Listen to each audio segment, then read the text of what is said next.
And that's that as dads, as husbands, we've got the same responsibility for our character, our culture, our vision, our leadership in our own homes with our own families.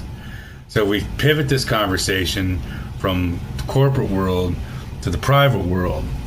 We talked about how third generation the wealth dies. And third generation the wealth dies, I think, because the experience is lost. We talked about that at length.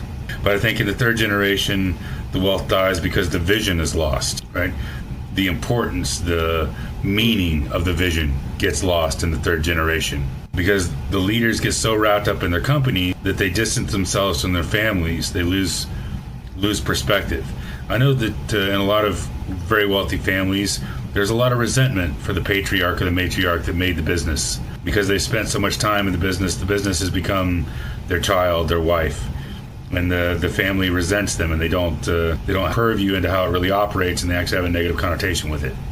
Very rare is the family that I think there was in the Clarks and the Campbells and some of the Kents, the extremely wealthy families that have been able to maintain for generations, do an extremely job of not only passing the culture.